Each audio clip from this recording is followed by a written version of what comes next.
तूने तो वहाँ स्टेटस पे डाला कि हम सीहोर जा रहे हैं और बस का फोटो भी बनाया हुआ ठाट से, तो हम तो सोचे कि तू सीहोर गई थी तो कि वो हॉस्पिटल ही है।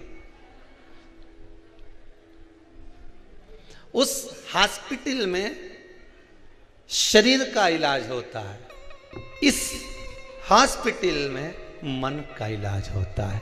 बस ये मन सुधर गया तो जीवन को सुधरने में देरी कहाँ लगेगी। यही तो नहीं सुधरता, ये मन बड़ा चंचल है, कैसे तेरा भजन करूं, जितना तेरा भजन करूं उतना ही मचलता। बड़ा विचित्र है ये मन, बड़ा विचित्र। इके क्यों ने भजन में जाने तो भोजन में पहुंच जाए, इससे क्यों सत्संग में जालो तो फिल्म में पहुंच जाए। इतना विचित्र मन संसार में ये मानव का दिया है। थोड़ी देर तो लगे, उसके बाद ऐसा जाए ऐसा जाए ऐसा जाए।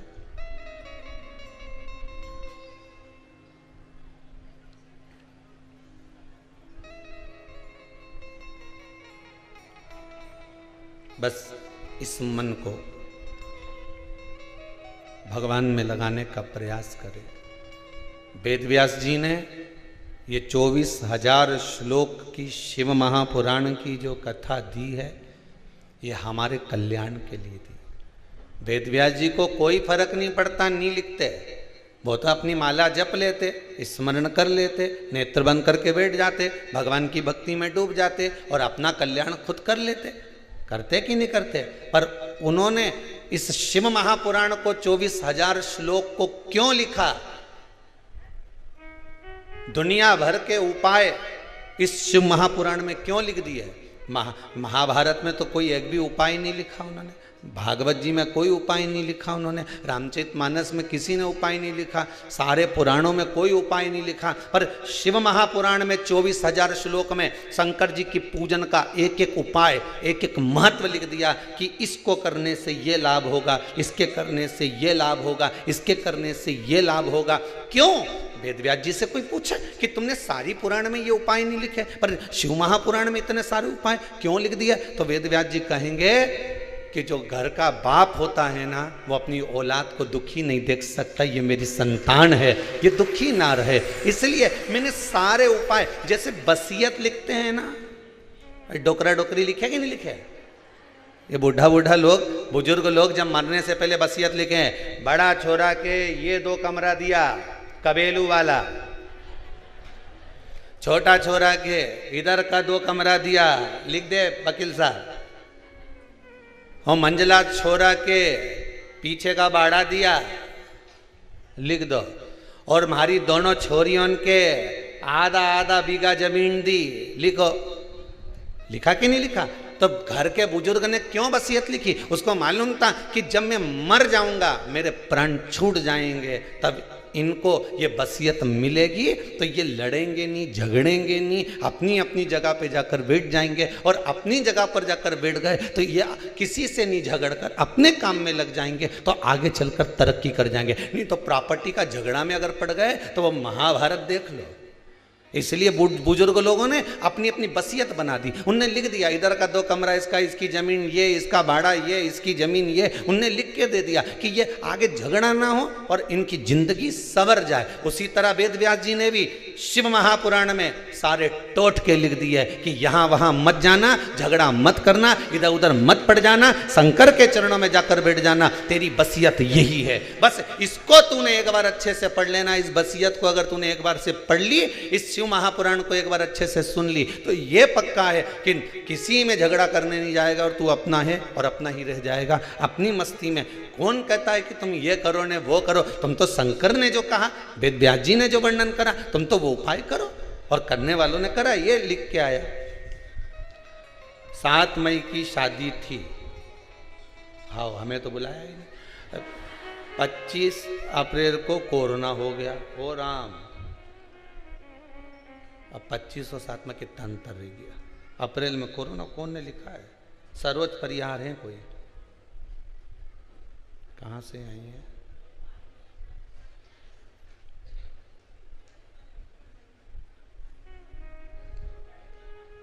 कहाँ से है सर्वोच्च परिहार? कहाँ बैठी है? अच्छा आप ही हो? माइक दीजिए जरा इनको।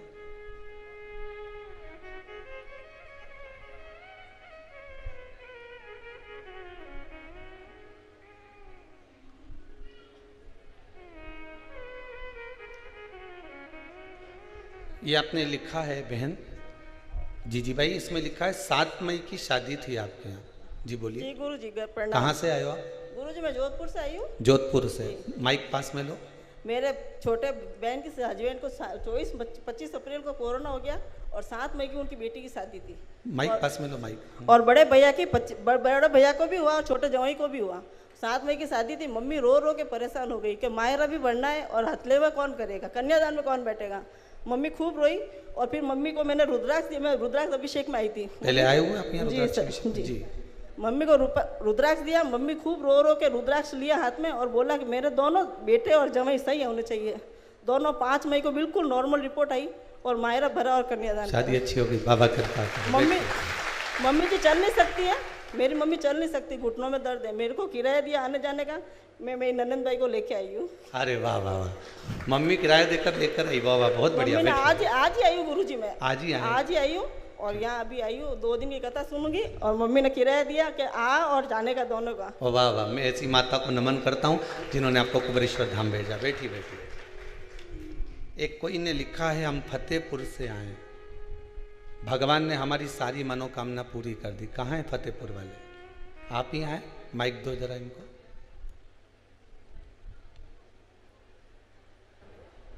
महाराज जी श्री शिवाय नमस्तुभ्यम। हम बहुत सुंदर। श्री शिवाय नमस्तुभ्यम। कहाँ से आए आप? हम फतेहपुर शेखावाटी सीकर से आ गए महाराज जी। और अभी तक मैंने जो मांगा है उसने सुनी है। और अब भी जो मांगना है वो आगे सुनेगा, मुझे विश्वास। जय हो। बस इतना ही विश्वास चाहिए बहन। बैठी। बहुत बढ़िया। यही विश्वास मेरे शंकर के प्रति बस आपके जीवन में बना रहे और बाबा आपको देता रहे। इस भूमि का प्रताप, शिव महापुराण की कृपा और आपका विश्वास। तेरे दरबार की बाबा निराली शान देखी है। तेरे दरबार की बाबा निराली शान देखी है। तुझे देते नहीं देखा पर झोली भरी देखी है। वो सामने आकर कभी नहीं देता। दुनिया के लोग कहें किसी और वाला महाराज बैलेंस डलवाएगा तो मना कर देना, उसके पास तो खुद नहीं दूसरे डलवा रहे। उसका बैलेंस जो डलवा रहा है वही हमारा भी डलवा रहा है। आप तो बस उसकी शरण में चले जाओ। आगे ठीक करना, उसको कहाँ तक लेकर जाना है ये उसके हाथ में। एक बात पहले कही थी, आपने सुनी होगी टीवी चैनल के माध्यम से, घड़ी बेकार हो जाए तो इसको कपड़े की दुकान पे ठीक नहीं करा सकते। करा सकते हो क्या? नहीं। घड़ी बेकार हो जाए तो इसको किराना की दुकान पर ठीक नहीं करा सकते। घड़ी बेकार हो जाए तो इसको किसी अन्य जगह पर, गाड़ी की दुकान पर या किराना की दुकान पर या चाय की दुकान पर ठीक नहीं करा सकते। घड़ी अगर ठीक होगी तो कंपनी में ही होगी, घड़ी की दुकान पे ही होगी। घड़ी की दुकान पर जाओगे तो घड़ी वाला भी कह देगा ये घड़ी मुझे दे जाओ, 7 दिन में मैं इसको ठीक कर दे दूंगा, नहीं 7वें दिन के बाद में तुम आकर इसको लेके चले जाना। बस मनुष्य की भी जब घड़ी ठीक नहीं चले, उसे लगे कि अब मेरा समय ठीक नहीं चल रहा है, विपदा पे विपदा आ रही है, व्यापार नहीं चल रहा, काम नहीं चल रहा, बहुत टेंशन चल रहा है, परेशानी चल रही है, तो उसका नाम है कालों का काल, महाकाल। कालों का काल मतलब घड़ी मतलब काल। काल अधिपति महाकाल को कहते हैं। निवेदन है घड़ी ठीक ना चले तो कपड़े वाले की दुकान पर मत ले जाना। दुनिया भर में डोलते मत फिरना कि वो मुंडी घुमाए नहीं तो उसके पास चले गए, ना वो चावल लेकर वहाँ पहुँच गए, न नारियल लेकर वहाँ पहुँच गए, न अगरबत्ती लेकर वहाँ पहुँच गए। किसी के दरवाजे नहीं जाना। घड़ी बेकार हो जाए तो बस उसी के पास जाना जिसने घड़ी बनाई है। काल किसने बनाया? महाकाल ने। समय किसने बनाया? महाकाल ने। दिन किसने बनाया? उसी ने। घड़ी, नक्षत्र, पल, समय सब शंकर का बनाया हुआ है। शिव महापुराण में लिखा हुआ है। एक एक चीज जितने बार बनाए, जितनी तिथि बनाई, जितने नक्षत्र बनाए, जितना समय बनाया, जितने ग्रह बनाए, सब शंकर ने बनाए। तो घड़ी उसने बनाई है तो सुधारेगा भी वही। इसलिए उसकी दुकान पर जाकर बैठ जाना कि अब मैं यहां आ गई हूं, 7 दिन में ये घड़ी तुझको देके जा रही हूं। यहां बोल कर जाना कि मैं तेरे दरबार पर आकर ये बोल कर जा रही हूं कि मेरी घड़ी सुधार देना, ये समय बेकार चल रहा है, इस समय को निकाल देना और मैं तेरी हो जाऊं, बस इतनी कृपा कर देना। ये घड़ी बहुत बेकार चल रही है। आए दिन हमारा छोरा का एक्सीडेंट हो जाए, कहीं टेंशन आ जाए, कहीं लक्ष्मी नहीं आए, दुकान 4 दिन चले न 4 दिन नहीं चले, लड़के की नौकरी नहीं लग रही, सर्विस नहीं लग रही, कहीं ब्याह नहीं हो रहा, तो ये घड़ी बेकार चल रही है। इस घड़ी को सुधारने का प्रयास करो, बस वो घड़ी सुधर गई तो बस जीवन सुधर गया। और घड़ी एक ही सुधार सकता है, वो घड़ी की दुकान वाला ही सुधार सकता है। नहीं सुधरेगी तो वो क्या करेगा? कंपनी में भेज देगा। दुकान वाले से नहीं सुधरेगी तो कंपनी में भेज देगा। तुम कथा से नहीं सुधरी घड़ी तो फिर क्या करेगा? एक काम करो, तुम तो भैया काशी चले जाओ, उज्जैनी चले जाओ, वहां कंपनी है, वहां कंपनी है, इसी का माल वहीं से निकलता है। तुम वहाँ जाओ और वहाँ जाकर भगवान का गुणगान गाओ, और वहाँ बैठकर बस भगवान का गुणगान जब तुम गाते रहोगे तो यह पक्का है कि तुम्हारी घड़ी सुधर सकती है। उसमें कुछ देरी ना लगेगी। मनुष्य का जब शरीर मिलता है, मानव की जब देह मिलती है, जब ऊपर से इस मानव का शरीर प्राप्त होता है तो व्याधियां, दुख इसके साथ में लिखकर भेज दिया जाता है। हम ये नहीं कहेंगे कि दुख नहीं आएगा, दुख तो आएगा, पर भगवान का गुणगान गाओगे तो धीरे धीरे कटता चले जाएगा। दुख तो आना है, सुख है तो दुख भी रहेगा। व्याधियां तो जब हम पैदा हुए उस समय से भगवान ने लिख कर भेज दी कि शरीर में ये व्याधियां रहेंगी। कभी घुटना दुखेगा, कभी सिर दुखेगा, कभी हाथ पैर दुखेगा, कभी मुंडा दुखेगा, कभी आंख से दुखेगा, कुछ ना कुछ तो तकलीफ रहेगी। पर इन व्याधियों से निकलने का प्रयास करना, अर्थात भगवान की भक्ति में इतना मन लगा दो, भगवान के भाव में इतने डूब जाओ कि तुम्हारी चिंता उसकी हो जाए।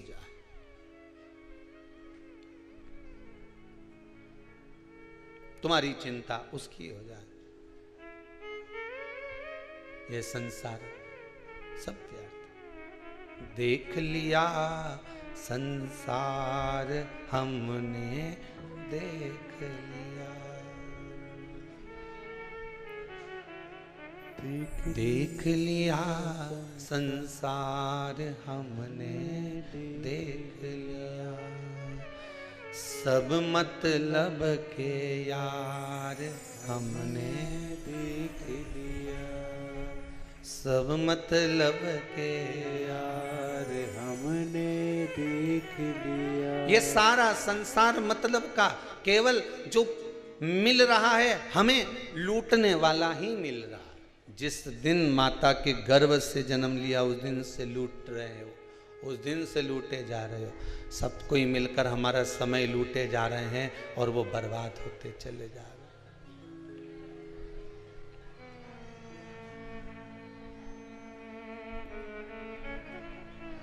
सब लूटे चले गए।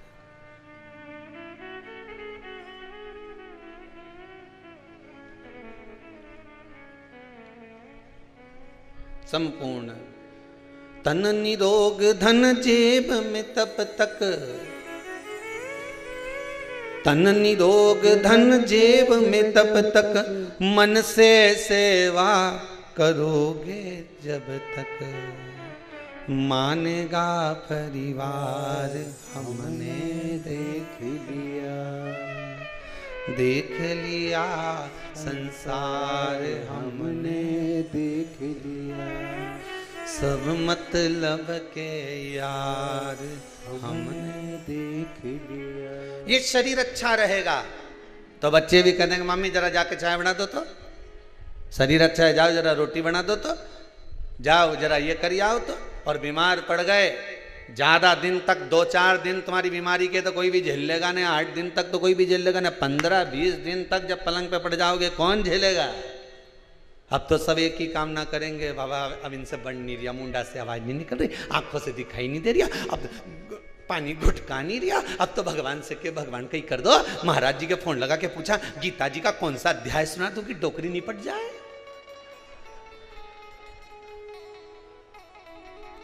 सब मतलब के यार हमने देख लिया।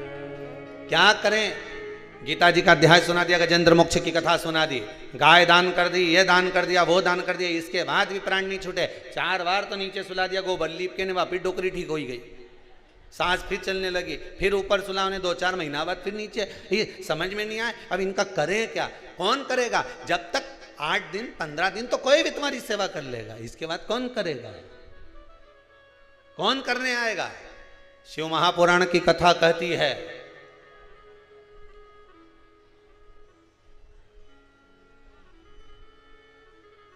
जब कोई नहीं आएगा, जब कोई नहीं आता भोलानाथ आता है, मेरे दुख के दिनों में वो बड़ा काम आता है। बस कोई आए ना आए, अगर ज्यादा दिन तक पटक भी दिया तो बाबा कहेगा इसने मुझे सावन का महीना में खूब लोटा भर भर के पानी चढ़ाया, इन्हें खूब दही मला मेरे ऊपर ने, शहद मला ने, घी मला, खूब बेलपत्री तोड़ तोड़ के लाई ने, दूसरा का घर का फूल तोड़ तोड़ के मारे चढ़ाया। देख लेती थी उसका दरवाजा बंद है तो फूल तोड़ के लिए आती थी, खूब लाई, खूब चढ़ाया। चिंता मत कर, शंकर जी कहते हैं अब तेरे परिवार वाले अगर तेरी सेवा नहीं करेंगे तो ये हमारी घरवाली कहीं करेगी, पार्वती जी क्या करेगी? भगवान शंकर ने पार्वती जी को पास में रखा है क्यों? पार्वती को फ्री रखा है शंकर जी ने, सबसे फ्री माता माता पार्वती। रोटी बनाने का टेंशन नहीं, क्योंकि शंकर जी उतना खाए ही नहीं। आकड़िया की रोटी बनाई, काकड़िया की साग, पर से माता पार्वती जी पावे भोलानाथ। बस उन्हें तो 2 टिक्कड़ सेकी, चूल्हा में डाली, भून के बाहर आई ने, दोच के पीस के उसका चूरमा बनाया, उनमें गुड़ मिलाया। कपड़ा धोने का टेंशन नहीं, कपड़े ही नहीं है तो धोवा क्या? कितनी फ्री रखा भगवान ने पार्वती जी के, न रोटी का टेंशन न कपड़ा का टेंशन।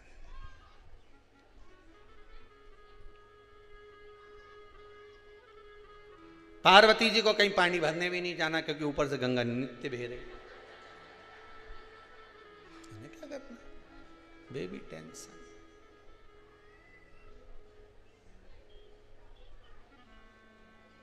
कहीं मिलने जाने की जरूरत है ही नहीं, कहाँ मिलने जाए? शमशान में बैठे हैं अपन तो यहीं बैठे रहो, एक ना एक दिन तो मिलने यहीं आएगा, आज नहीं आया तो कल आएगा, तो मिलने भी नहीं। फ्री, शंकर जी बोले मैंने पार्वती को फ्री रखा है, उसका कारण केवल इतना सा है कि जब जिंदगी में तुम मेरी सेवा करते करते थक जाओगे, जब ये शरीर तुम्हारा काम नहीं करेगा, तब मेरी पार्वती तुम्हारी सेवा करने के लिए दौड़ कर आ जाएगी। मेरी पार्वती, मेरी जगत जननी तुम्हारे पास आ जाएगी, तुम चिंता ना करिएगा।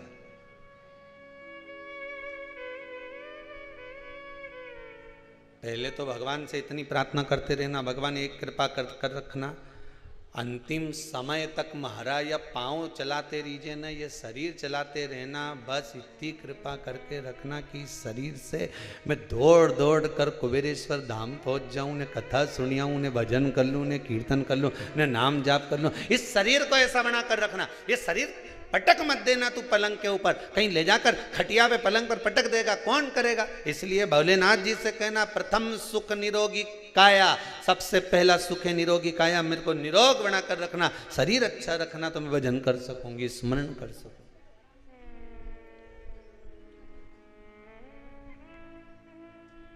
प्रथम सुख है निरोगी। महाराज जब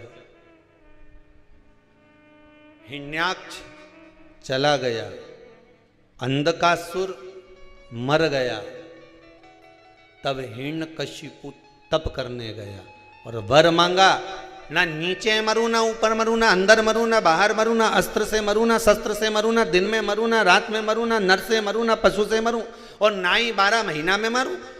भगवान विष्णु ने ब्रह्मदेव ने भी कह दिया तथास्तु, मत मर, कई बात नहीं।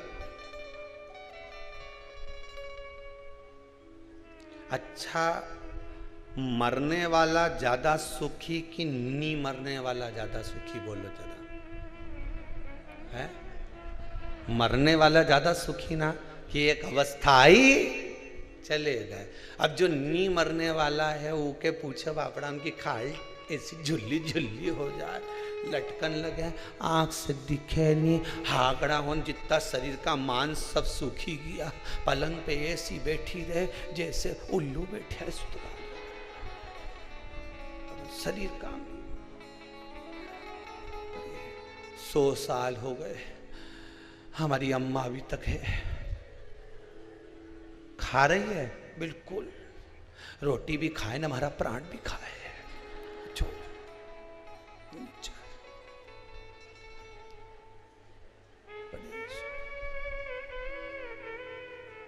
अब वो अम्मा के दिल से पूछो, वो रोज भगवान से प्रार्थना के मारे उठा ले,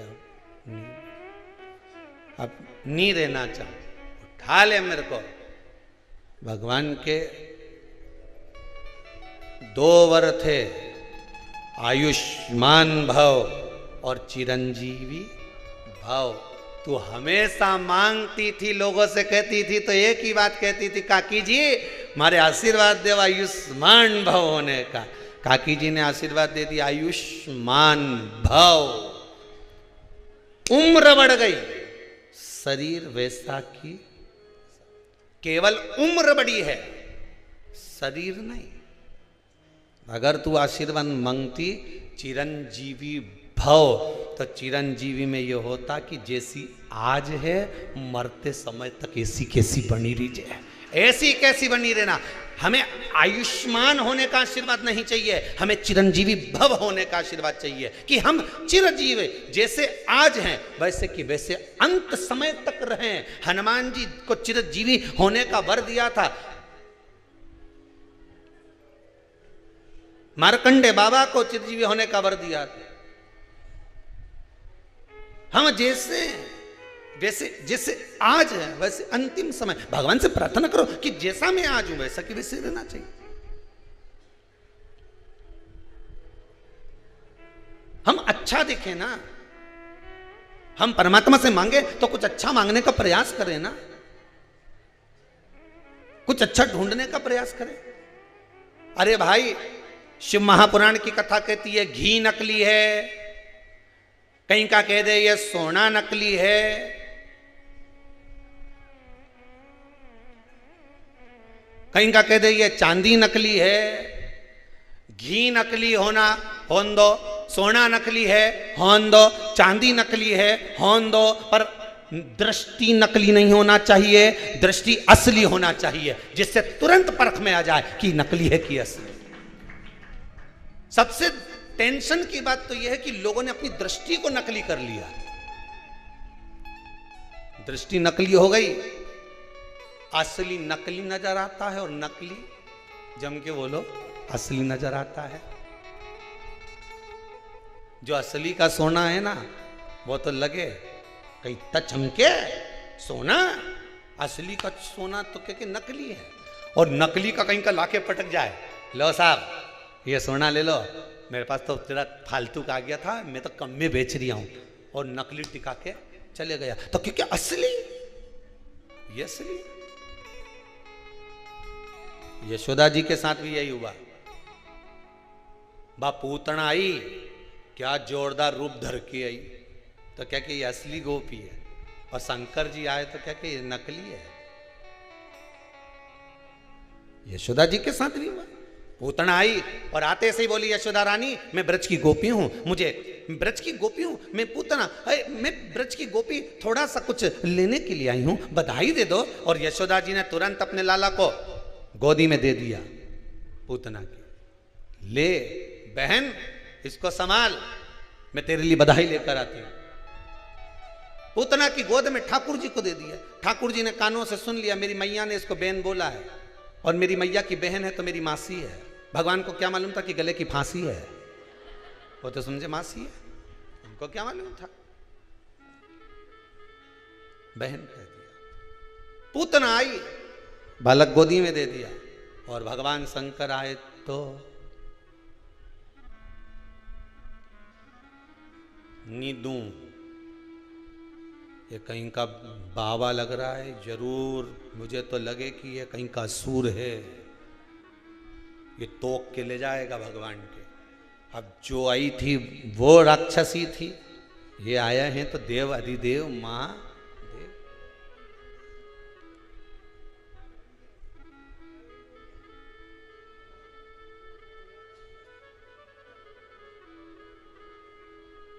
आवाज लगाए गली गली में जाकर भगवान के चरणों कि मुझे लाला का दर्शन करा दो, पर नहीं, कौन कराए?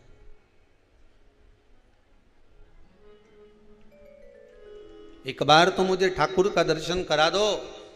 पर यशोदा जी कहती हैं ये नकली है। दृष्टि असली होना चाहिए, घी भी समझ में आ जाएगा कि नकली है कि असली है, सोना भी समझ में आ जाएगा कि असली है कि नकली है, चांदी भी समझ में आ जाएगी कि असली है कि नकली है, रुपया भी समझ में आ जाएगा कि असली है कि नकली है। दृष्टि असली होगी, सब कुछ समझ में आ जाएगा, भले वो कितना भी नकली हो।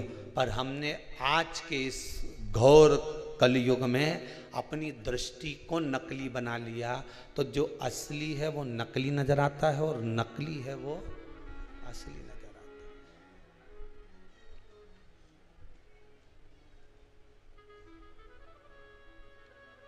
कितना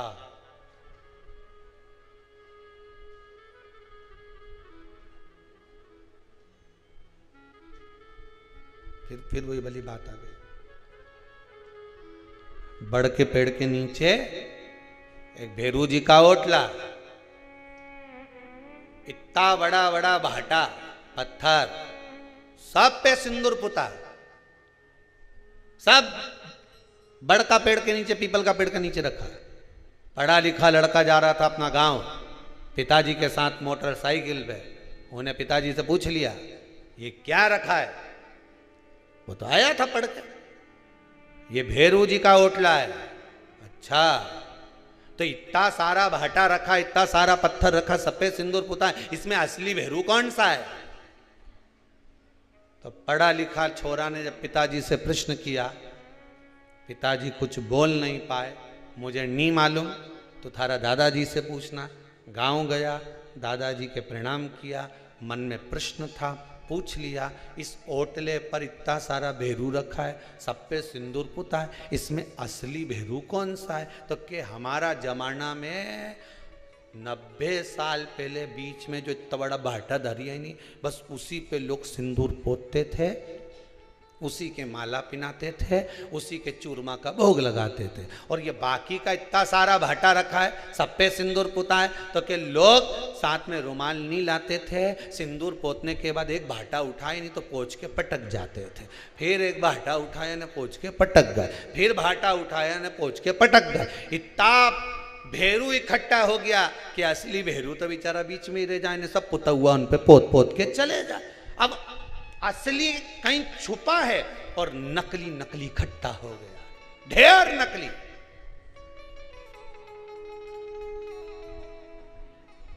असली गुरु को पहचानना मुश्किल हो रहा है कि असली गुरु है कैसा। अरे असली गुरु कौन सा होगा? हम तो इतना ढेर पड़ा हुआ है गुरुओं का, इतना ढेर कि जहां देखो गुरुजी एक ही बात के ने, गुरु फिरे बाजार में हमसे दीक्षा लेओ, नरक पढ़ो चाहे स्वर्ग जाओ, पर लिफाफा हमी को देओ, माल हमी को देओ। तुम नरक जाओ स्वर्ग जाओ, गुरु के कोई मतलब नहीं पड़ रहा, वो तो केवल इतना के कि माल देओ, बस उन्हें खत्म काम करो। मतलब नकली है। असली गुरु की तलाश में जाना, कोई सतगुरु की तलाश में जाना, कोई रामकृष्ण परमहंस, कोई स्वामी विवेकानंद, कोई जगतगुरु शंकराचार्य जैसे गुरु की शरण में जाना, तो एक ही बात कह देगा, धन तो तू घर रख के आ, भगवान के भजन में लग जा, स्मरण में लग जा। कहीं सुखदेव जी जैसा कहीं मिल जाए सदगुरु, तो वो जीवन को भगवान की भक्ति में लगा देगा। फिर नहीं कहेगा कि तू यहां मत जा। क्यों डोले, क्यों भटके? तेरी शरण शंभु, तेरी शरण, तेरी शरण शंभु, तेरी शरण, मुझे तेरी शरण में रख लेना, मुझे दूसरों के दुखड़े जो तू हर गया डमरू वाले, तो मेरे दुखड़ों को देखकर क्यों डर गया डमरू वाले। अगर तू दुनिया के लोग ये इतना इतना पर्चा लिख लिख के भेजें और सबके दुखड़े तू हरता है, तो फिर मेरे दुखड़ों को क्यों देखकर डरता है तू? सारी दुनिया के लोग तेरे चरणों में आकर बैठते हैं, सब तेरे से प्रार्थना करते हैं, सब तुझसे निवेदन करते हैं। दुनिया के दुख हर रहा है, तो फिर मेरे क्यों नहीं? उससे निवेदन करना, दिल से करना, क्यों ना देगा? क्यों ना देगा? वो कृपा जरूर करेगा। महाराज शिव पुराण कह रही है, हिरण्यकशिपु ने तप कर कर वर मांग लिया, ना नीचे मरू, ना ऊपर मरू, ना अंदर मरू, ना बाहर मरू, ना अस्त्र से मरू, ना शस्त्र से मरू, ना दिन में मरू, ना रात में मरू, ना ही नर से, ना पशु से, ना 12 महीने में मरू। मृत्यु निश्चितता का भाव रखती है, आना है वो आएगी, तुम तो अपना कर्म किए जाओ, कर्म किए जाओ, आना है जब आए। अपन मृत्यु का भान करें, रोज रोज यही बात सोचकर बैठ जाएं कि मेरे को मरना है, मालूम पड़े रोटी खाना ही छोड़ दिया, मरना है, मिन्नी खाऊंगी, मरना है। कई लोगों के मन में बड़ा टेंशन है, बहुत चिंता, ये मत खाना, कुछ हो गया तो। कई लोग आते हैं, कहते हैं गुरुजी हमने जिंदगी में कभी कुछ नहीं खाया, उसके बाद भी ये कैंसर जैसी बीमारी हो गई। जरा जाकर हॉस्पिटल में देखो कैंसर का। ना वो गुटखा खाए, ना वो मदिरा का पान करे, ना कभी उसने पान खाया, ना कभी उसने तंबाकू खाया, इसके बाद भी बीमारी हो गई।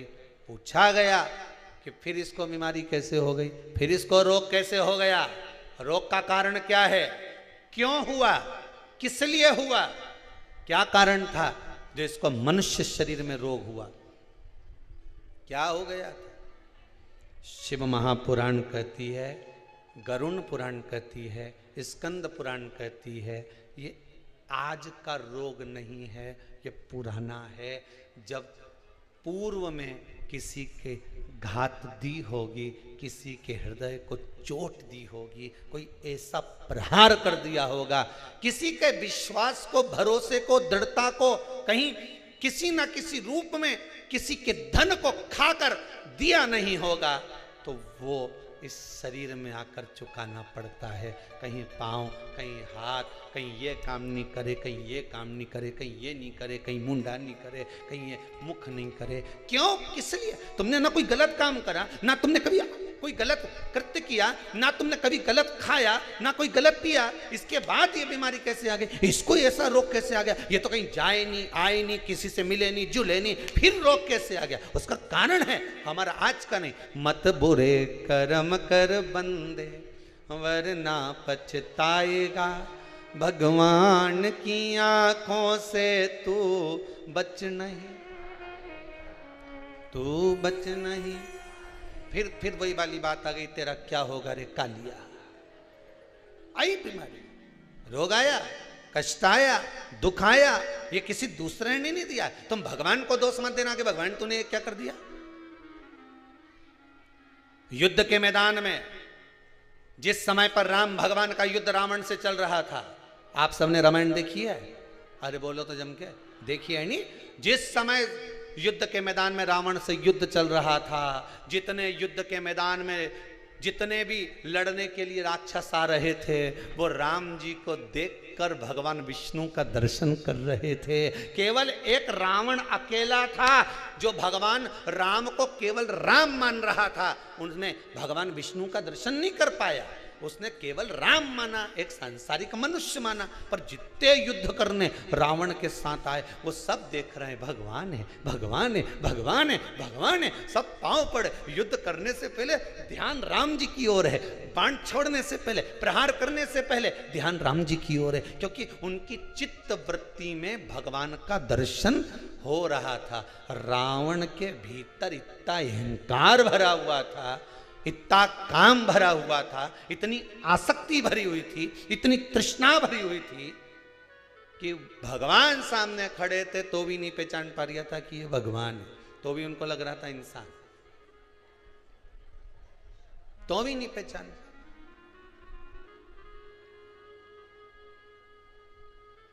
भगवान को पहचानना कितना कितना कठिन। ये भगवान है, ये भगवान है।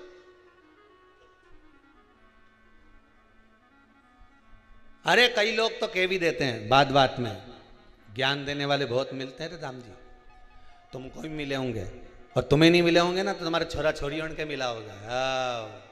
ये हिंदू तो भाई पगला जैसा काम करे, मूर्ति की पूजन करे है। हम देखो कहीं नहीं करे, कोई मूर्ति नहीं, हम तो ध्यान लगाएं, हम तो ये करें। और या हिंदू का लोग बस योर वाला महाराज का किरणा में शंकर जी के लोटा भर भर पानी छोड़े, पानी छोड़ा जाए। मूर्ति की पूजन, मूर्ति की पूजन, हाँ करे हिंदू मूर्ति की पूजन, हिंदू मूर्ति की पूजन करे तो क्या मूर्ति की पूजन करने से? हम तो कोई मूर्त नहीं, हम तो ध्यान कर ले, हमारे सामने कोई मूर्ति नहीं, हम तो ध्यान करें। तो एक काम कर, भी शादी काहे के करे? शादी में शादी मत कर, शादी का ध्यान कर ले। मेरी घरवाली आई, अंदर गई, आटा उसना, रोटी बनाई, मैंने खाई, उन्हें बर्तन मांज के धर दिया। शादी मत करना, ध्यान कर ले।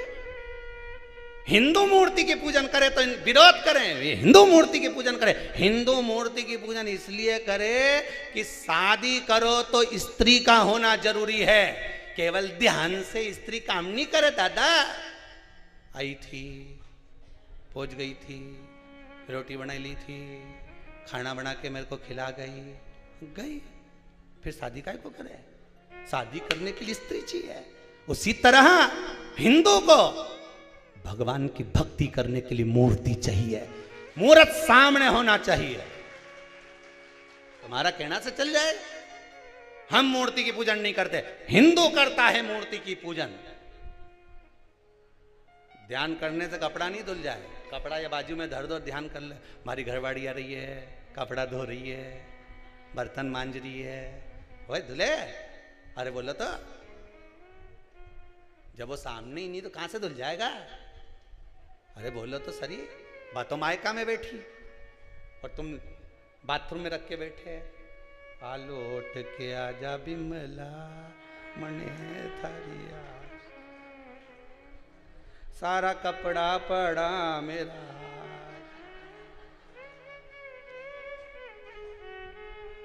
कदे धोके तू वापिस जाएगी। इंदौर की ट्रेन देखूं, देवास की बस देखूं, कद तू। अब कपड़ा पैसे तो कहां धुल जाए? धुले? अरे मुंडा से तो बोलो, धुले नहीं, वो तो आएगी अटेची धरी, ओका बाद बाथरूम में जाइए से धोई, तब मालूम पड़े कि आ गई और धुल गई। हिंदू हो तुम्हें दुनिया के लोग भटकाएंगे कि मूर्ति पूजन मत करो, शंकर की पूजन मत करो, लोटा भर पानी मत चढ़ाओ, ध्यान करो ध्यान। तो क्या ध्यान में शादी यूं हो जाए कि कपड़ा यूं धुल जाए? हमारे सामने वो होना चाहिए जो धोए। भगवान भी तुम्हारे पापों को धोए तो तुम्हारे सामने होना चाहिए। शिव तुम्हारे सामने हो, राम तुम्हारे सामने, कृष्ण तुम्हारे सामने हो, उसकी मूर्ति तुम्हारे सामने होना चाहिए। केवल यूं ही नहीं धुल जाए, आ गई निध हो गई।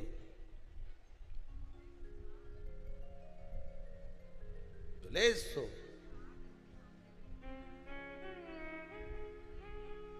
हम बिना मूर्ति के पूजन के नहीं रह सकते। हम शंकर की पूजा बिना नहीं रह सकते। एक लोटा पानी चढ़ाएं, क्या हो पानी चढ़ाने से? क्या मिलता है शंकर जी को लोटा भर के पानी चढ़ाने से? तो कह देना जो ज्यादा ज्ञान दे, तू भी चढ़ा के देख ले, तू भी चढ़ा के देख, क्या मिले मालूम पड़े। क्या होए क्या होए क्या हो। अरे ये पेंसिल से लाइन खींचने से और डब्बा भरने से कुछ नहीं हो, खजूर वाली चोटी बनाने से भी कुछ नहीं हो, और पटली बनाने से भी कुछ नहीं हो। बोला ईमानदारी की बात, बा में थोड़ा सा गुण होना चाहिए तो काम की, नहीं तो यूं घूमती फिरे से तो क्या काम की, क्या काम की। चना चना कोरा कोरा खाओ, अटकी जाए, मंगवाऊं? अभी कल कोई भगत आया था, चना सेक के लाया है, इतना जोरदार कड़ला कड़ला है कि वो एक को काटने के चक्कर में थोड़ा दम लगाना पड़ता है। तो हमने वो भंडारी को बोला है, भोजन वालों को, कि इसको दूसरी बार कढ़ैया में फिर सेक लीजिए, भाव सा चना लाया है तो खा ला। चना कोरा कोरा खाओ, अटकी जाए। अब वो आशीष बोला कि गुरुजी ये तो बहुत कड़ला है, अटक रहा है। हमने कहा कोई बात नहीं, एक काम करो, डब्बा में से गुड़ निकाल के लाओ। अब गुड़ के साथ चना खाया तो अटके ही नहीं, तुरंत नीचे। उसी तरह केवल लाली लिपस्टिक लगाने से या ये पटली पटली लगाने से काम नहीं चले। चना खाली अच्छा नहीं लगे, अटक जाए, गुड़ होना चाहिए। समझ गए? जब गुड़ होगा फिर तो ये सो मजा आए कि पिन भी नहीं लगाए तो जोरदार सिर पर पल्लू लगे सो चला जा। गुड़ होगा तो श्रेष्ठता बनेगी। अकेला चना तो अटके। फैशन किसी काम का नहीं अगर गुण नहीं है तो। सेवा करे माता पिता की, सम्मान करे, वाणी से मोती झड़े तो मतलब का, नहीं तो मालूम पड़े दिखने की तो जोरदार नहीं। जो झड़वा पड़ी तो मुझे समझो कई मोबाइल पे झगड़ ले, कहाँ हो, पापड़ा का पसीना छूट जाए गाड़ी पे, आधा घंटा लेट हो गया, किनंग रह गया, कहाँ रह गए, आधा घंटा लेट। अब बेचारा भेरू के बस ट्रैफिक में फंसा।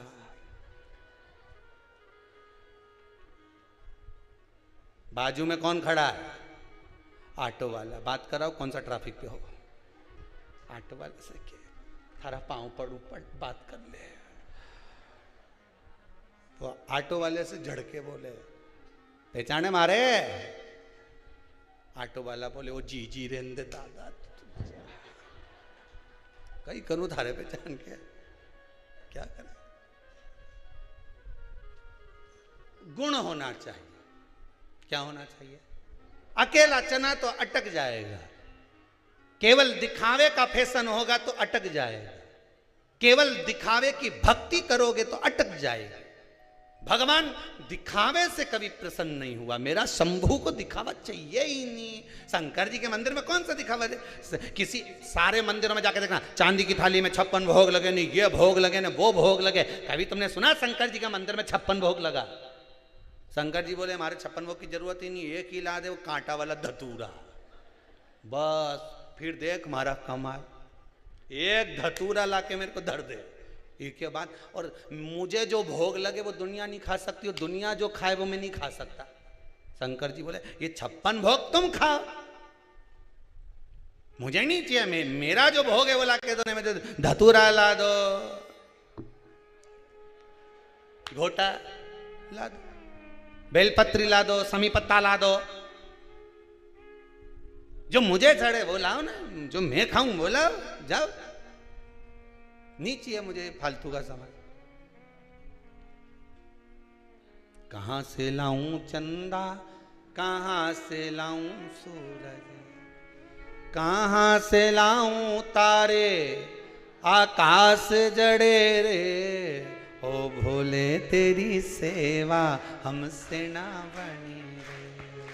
ओ भोले तेरी सेवा हमसे ना बनी रे। कहां से लाऊं लड्डू, कहां से लाऊं पेड़ा, कहां से लाऊं बर्फी, वो शक्कर चढ़ी रे। ओ भोले तेरी सेवा हमसे ना बनी रे। ओ भोले तेरी सेवा हमसे ना बनी रे।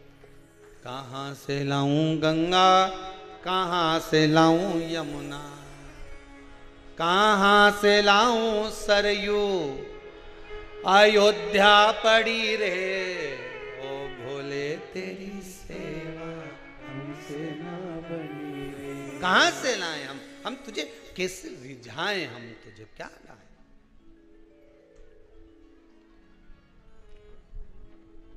गुण होना चाहिए महाराज।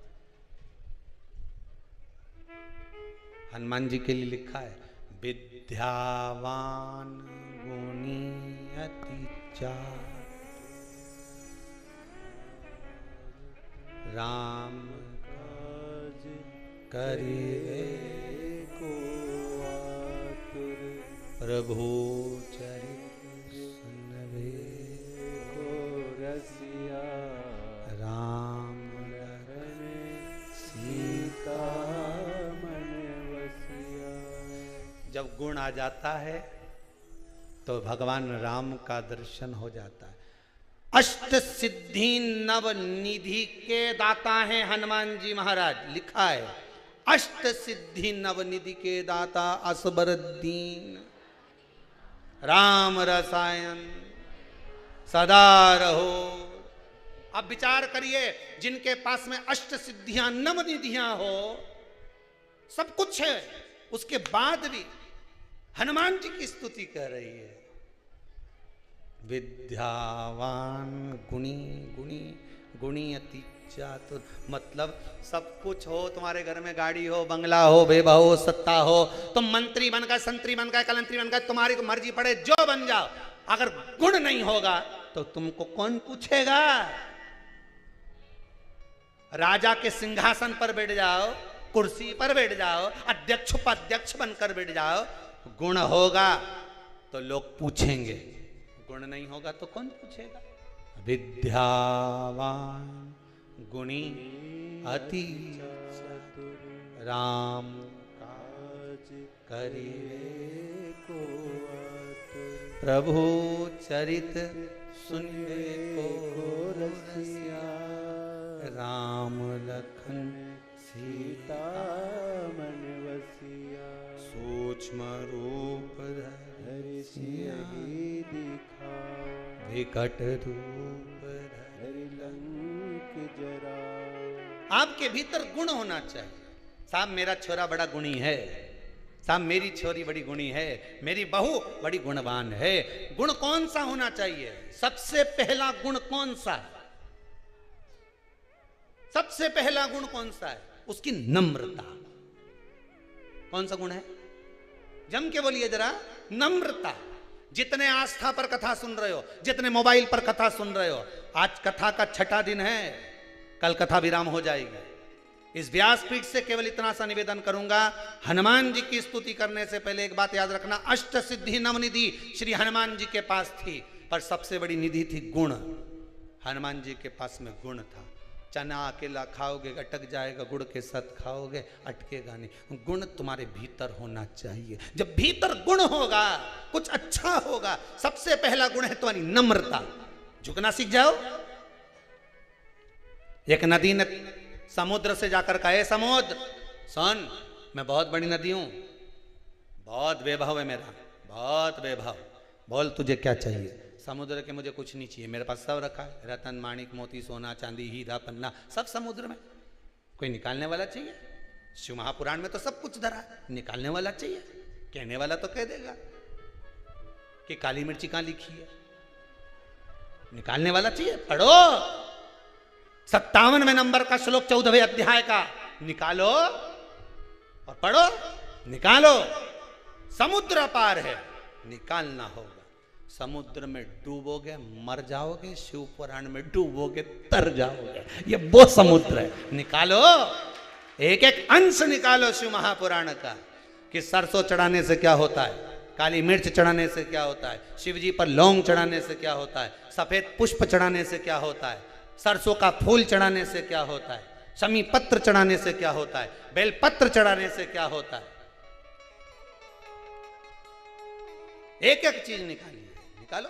समुद्र कह रहा है मेरे पास सब कुछ है, मुझे नहीं निकाल, नहीं बोलू, मुझे नहीं चाहिए। नदी के तो मुझे जानते नहीं, मैं बहुत बड़ी नदी हूं, बहुत बड़ी नदी। अच्छा, व्यक्ति जब डोंडी पीटे नहीं अपनी बात का, मैं ऐसा ये कह दे मैं राजा। अच्छा, डोंडी पीटे जब कह नहीं तो मैं राजा, फालतू की बात नहीं सुनूंगा। साधारण व्यक्ति से तो मिलता ही नहीं। राजा केवल किससे मिले? राजा से ही मिले। इतना में कहीं का कहते साहब हम झारखंड से आए, निमंत्रण देने आए, क्या हमारे यहाँ का राजा तुमसे मिलना चाहता है। झारखंड में कहाँ रहते हो? जंगल में। तो वहां कौन सा राजा मिलना चाहता है? जंगल का राजा। जंगल का राजा कौन? से वो भी राजा, तू भी राजा। तू के मैं राजा से मिलूं? चल, तू ही बोला मैं राजा से मिलूं और उसने कह दिया मैं राजा से मिलूंगा। चल, हमारे यहां का राजा से मिल रहा है। और ये राजा वो राजा के पास जाके टिक जाए 15 मिनट, दादा आगे तो बोलूंगा ही नहीं, बस 5 मिनट 15 मिनट भी बहुत बड़ी बात हो गई। उन्हें एक बार धाड़िया नहीं, एक बार जम के धाड़ा नहीं तो ये राजा की तो सिट्टी बिट्टी सब। अब कहने वाला तो कुछ भी, बड़ी बड़ी बात करने वाले अपनी अपनी बड़ी बड़ी बात कर देते, खूब बड़ी बड़ी बात करे साहब, ऐसा हमारा मकान हमारी बिल्डिंग ऐसी जोरदार। देखो तो सरी क्या जोरदार हमारी बिल्डिंग, हमारा मकान इतना बड़ा, इतना जोरदार, इतना जोरदार। और एक दिन चींटी आकर के दे, तुम्हारा मकान में तो मैं खूब घूम के देख ली, मेरे मकान में घुस के बता। चींटी बोल दे, जो ज्यादा बड़ी बड़ी बात करे नहीं तो इनके छोटा ही व्यक्ति सही करे। चींटी बोल दे कि तुम्हारा मकान में तो मैं दिन भर घूमूं, तू मेरे मकान में घूम के बता, अगर दमदार है तो घुस। बस चींटी का मकान में घुस के बता।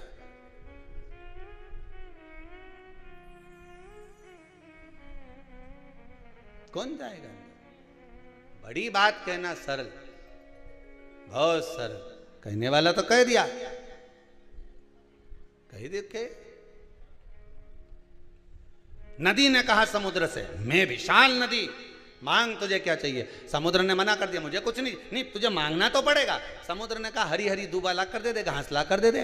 अब नदी गई, इतनी छोटी सी चीज मांगी, हरी दूबा हरी घास।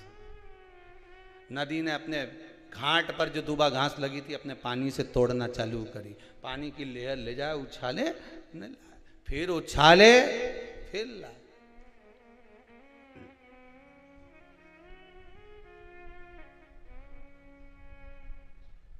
फिर उछाले, फिर लाए। अब दूबा नहीं ला पाई, घास नहीं ले पाई। समुद्र ने पूछा नदी ले आई? नदी बोली कि और कुछ मांग ले, मैं ला नहीं सकी। समुद्र ने कहा नदी तुझ में क्या दुनिया के किसी व्यक्ति की सामर्थ्यता नहीं है कि झुकने वाले को उखाड़ दे। तू जब दूबा लेने जाती थी तेरे पानी के वजन से दूबा झुक जाती थी। झुकने वाले को दुनिया उखाड़ नहीं सकती। तुम शंकर के आगे, गुरु के आगे, संतों के आगे, ब्राह्मण जन आगे, गौ माता के आगे, घर के बड़ों के आगे, बुजुर्गों के आगे झुकते रहोगे। किसी की सामर्थ्यता नहीं कि तुमको उखाड़ कर फेंक दे। तुम झुकना तो सीखो, नम्रता तो लाओ। प्रथम गुण है नम्रता। सबसे पहला विद्यावान गुणी अति। हनुमान जी की सबसे बड़ी गुणता थी, राम जी के सामने पहुंचे तो झुक गए, झुक गए।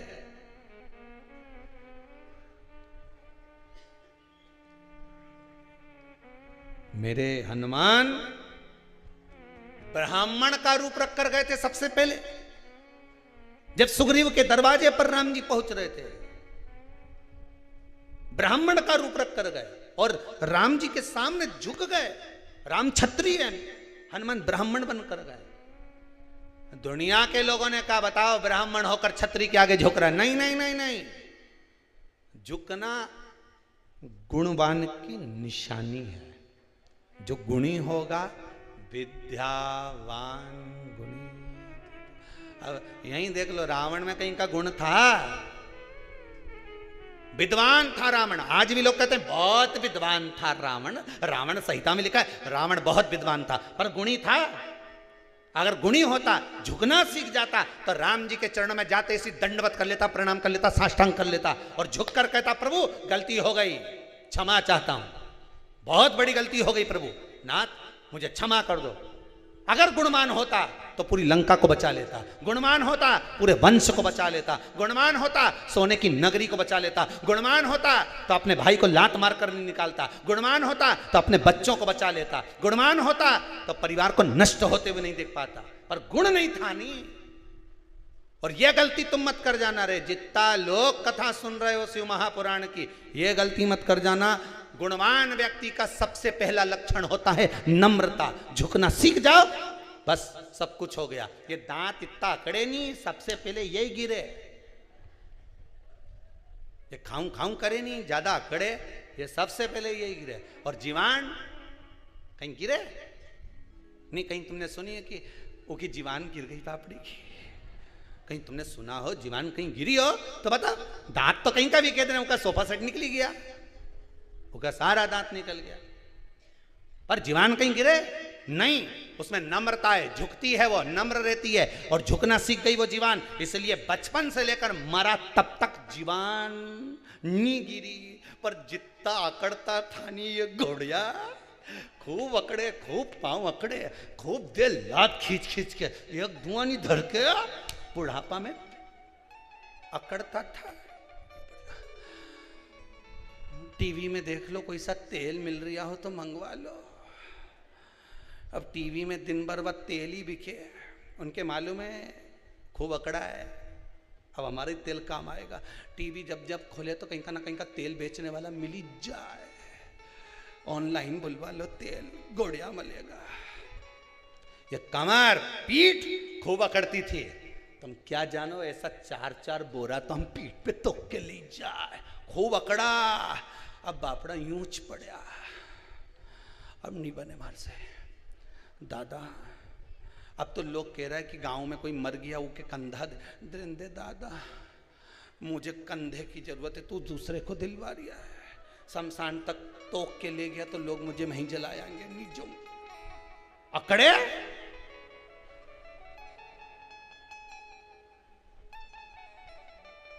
कितना अकड़ोगा? झुकना जीते की पहचान है, अकड़ना मुर्दे की शान है। क्यों अकड़ो? कौन ने कहा अकड़ो? बहुवन कह दे मम्मी तुम चुप रहो, हमारा मामला में मत बोल जो। माँ भी कह दे अकड़ ले जा, तुझे तो थारी औलाद ही झुकाएगी, अकड़ ले। और बाद में जब छोरा होने ऐसा ऐसा ज्ञान देनी, तो फिर इतना ज्ञान दे बेटा हूं, तब माँ बोले फिर हमारी सारी अकड़ धरी की धरी रह गई, सब पड़ी गई। क्या करे अकड़ का? जिस पेड़ में आंवला लगे उसकी डाली झुक जाए, जिसमें संतरा लगे उसकी डाली झुक जाए, केरी लगे तो डाली झुक जाए, फलदार वृक्ष झुकता है, जी में फल ही नहीं रहे वो नीलगिरी का पेड़ यूंच खड़ा, फिर जो हवा चली पटक दिया नीचे। अकड़ना नहीं। ये बहुत सारा ये जो सेकंड लेयर में गया ही नहीं, कोरोना की सेकंड लेयर में अकड़ में ही गया। क्या होगा हमारे फालतू की बात के, वो तो टीवी में जबरदस्ती डराता फिरे वे कि मुंह पे मास्क लगाओ ने, हाथ से सैनिटाइज करो ने, दूरी बना के चलो। आधा तो अकड़ में चले गया। दुकान बंद नहीं करी के, दुकान बंद कर दो, मत माल बेचो नहीं तो तुम्हारा माल निकली जाएगा। पर नहीं माना, अकड़ में रह गया, और अकड़ में रह गया चले गया। अकड़ नहीं करता तो बात दूसरी बात। अकड़ा मैं तो अभी आऊं बाजार से, 2 मिनट में जाऊंगा ना, दूध की थैली लेके जाऊंगा, तो दूध पीना जरूरी है, अभी जाऊं। और वो दूध की थैली के चक्कर में खीर बढ़ गई।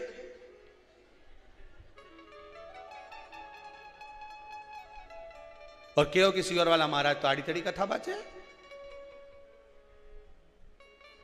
आधा अकड़ में चले गया। क्यों गए अकड़ में? मैं जाऊं, मैं हूं नहीं, मैं चौराहे पे खड़ा हूं, मैं सब काम करवा रही हूँ, मैं ये करूँगा, मैं वो करूँगा। और मालूम पड़े कहीं से ले आया और मालूम पड़े बीमार पड़ गया, और बेचारा पूरा घर के हिला के रख दिया। घर में कोई नहीं बचे, परेशान हो गए सारा घर का। अरे इंसान से तो गया नहीं गया, धन से भी चले गया, पूरा धो दिया। देखो हॉस्पिटल मैंने, डॉक्टर मैंने, बीमारी में कितना धन लगाए साहब। लोगों की दशा तो देखो, खाने तक का नहीं बचा, इतना धोया और तो भी इंसान नहीं बचा पाया, तो भी नहीं बचा। अकड़ में चले गया। मैं हूं, मैं कर लूंगा, मैं कर लूंगा, मैं कर लूंगा। अरे घर में बैठा रहता है, थोड़े दिन ये विचार कर लेता कि कहीं नहीं मैं तो रामायण पढ़ूं, शिव पुराण महाराज बाचे तो मैं भी शिव पुराण पढ़ के देखूं, मैं भी पढ़ के देखूं शिव पुराण। पढ़ लेता है शिव पुराण। हिरण्यकशिपु का भाव, बस गुण होगा तो जीवन का आनंद होगा। हिरण्यकशिपु आया घर पर, देखा धर्म पत्नी नहीं है, कहाँ गई? इंद्र ले गए। इंद्र के यहाँ गए, पत्नी कहाँ है? नारद जी ले गए। नारद जी ने हिरण्यकशिपु की पत्नी के गर्भ में जो बालक था उसको गुणवान बना दिया था। सबसे पहला भाव दिया था कि झुकना, प्रणाम करना, नमन करना। सबको प्रणाम कर, कुछ नहीं जाएगा प्रणाम करने में, नमन करने में, झुकने में कुछ जाएगा? कुछ नहीं जाए। प्रणाम करके तो देखो।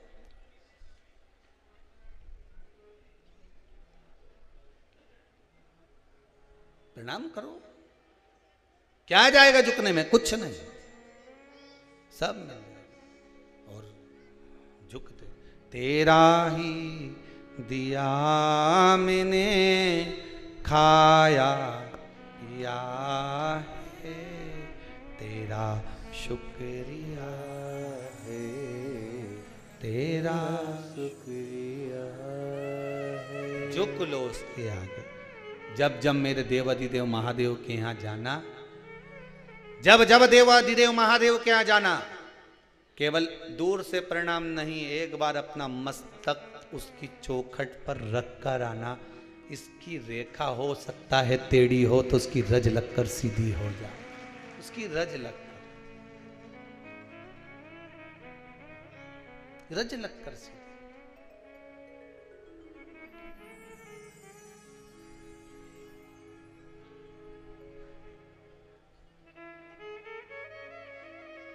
कृपा कर दे आज। कृपा ही न होती जो आदत तुम्हारी, तो सोनी रहती अदालत तुम्हारी। भगवान कृपा ना करता तो आप यहाँ आते? करुणा करे बगैर नहीं आ सकता कोई। एक बात याद रखिएगा, आस्था चैनल पर जितने कथा सुन रहे हो, जितने मोबाइल पर सुन रहे हो, जितने कुबेरेश्वर धाम में सुन रहे हो, जहां बैठकर कथा सुन रहे हो, बाबा कृपा करा है कुबेर भंडारी, इसलिए आपका मन शिव महापुराण में लगा है, नहीं तो ये मन डोल जाता, तुरंत डोल कर बाहर। बाबा कृपा करा इसलिए मन लगा। कौन लगा इस मन को? कितनी दूर दूर से लोग आए साहब, कोई यूपी से, कोई गुजरात से, कोई महाराष्ट्र से, कोई ना जाने कहाँ कहाँ कहाँ कहाँ से चले जाए। सीवर वाला महाराज से मिलना, हम तो मिलते भी नहीं, आपको मालूम है, और यहाँ से कोई बेल बहूती का काम भी नहीं कि कहीं से यहाँ कोई बेल दी किसी ने, दी किसी ने, किसने भभूति दी? नहीं, ना भभूति दे ना बेल दे, ना यहाँ कोई चीज का काम। यहाँ तो बस आओ, शंकर कंकर एक बराबर, ना शंकर जी कहीं बैठा दिखा, हम तो सब दूर ढूंढ लिए, कुबेरेश्वर महादेव की नंगे दादा मिले, कंकर में शंकर, भूमि को नमन करा, हाथ जोड़ प्रणाम करा, बाबा से विनती कर दी झोली फैलाकर, तेरे भरोसे आई हूँ, मेरा काम है बाबा, बहुत आस लेकर आई हूँ। कहते हैं 3 महीने में तू वापस बुला लेता है, बाबा मेरी आस मत तोड़ना, बुला लेना। विश्वास लेकर टीवी के सामने बैठकर कथा सुन रही हूँ, मोबाइल पर कथा सुन रही हूँ, मेरी नौकरी, मेरा ये काम, मेरा वो काम, बाबा निभा लेना, बस निभा लेना, बहुत।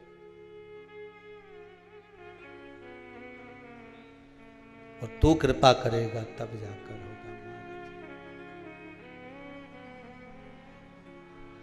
तू दया करेगा तब होगा महाराज, तेरी दया बिना नहीं हो सकता। हे शंभु, हे त्रिकालदर्शी, एक आस विश्वास तेरा ही, और दूसरा कोई आस कोई विश्वास नहीं, तेरे दरबार से दुनिया को मिला है महाराज। रावण को बाबा तूने लाई हो, मौत क्यों ना होगी। आज हिरण्यकशिपु ने तप करा, साधना करी, मांग भी लिया, तो मांगना क्या था। अगर हिरण्यकशिपु में थोड़ा सा गुण होता तो ये पक्का है मृत्यु की जगह पर भगवान की भक्ति को मांग लेता कि मुझे भक्ति दे दो। फिर भी नारद जी को कृपा हुई और नारद जी ने हिरण्यकशिपु की पत्नी को जो भक्ति का वर दिया, गर्भ से जो बालक हुआ उसका नाम प्रहलाद हुआ, उसका नाम प्रहलाद हुआ। और नाम प्रहलाद, प्रहलाद भगवान की भक्ति में डूब गए। समय आया, एक दिन हिरण्यकशिपु ने पूछ लिया, कहाँ है तेरा भगवान? सर्वस्व है। क्या खंबे में तेरा भगवान है?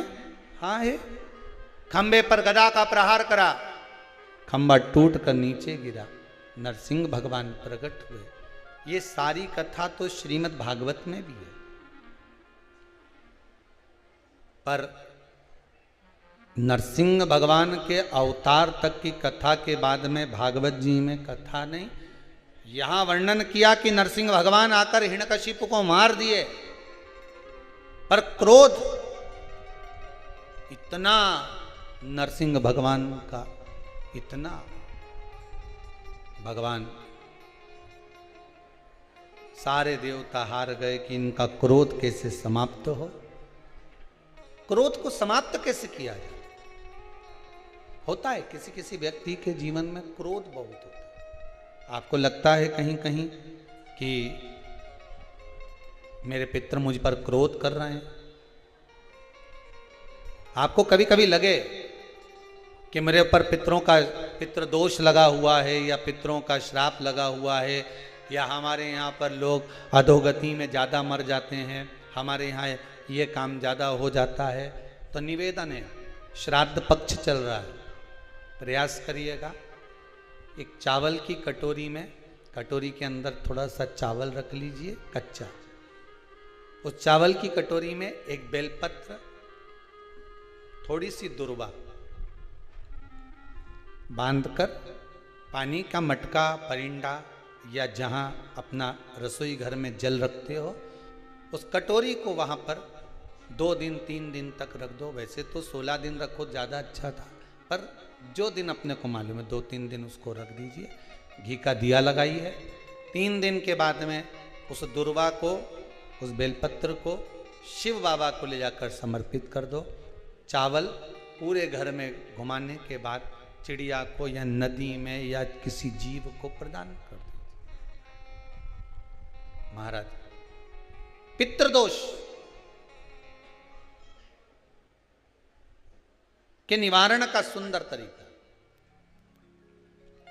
कल आपको कथा में कहा था, अगर हम ब्राह्मण को भोजन नहीं करा पा रहे, गौ माता को भोजन नहीं दे पा रहे, श्वान को, कुत्ते को भोजन नहीं दे पा रहे, कौवे को भोजन नहीं दे पा रहे हैं, किसी कारणवश हम श्राद्ध नहीं कर पा रहे हैं, किसी कारणवश हम पूर्वजों को नहीं मना पा रहे हैं, ऐसा कोई घर नहीं जिसके घर के पितृ श्राद्ध पक्ष में पृथ्वी पर नहीं आते।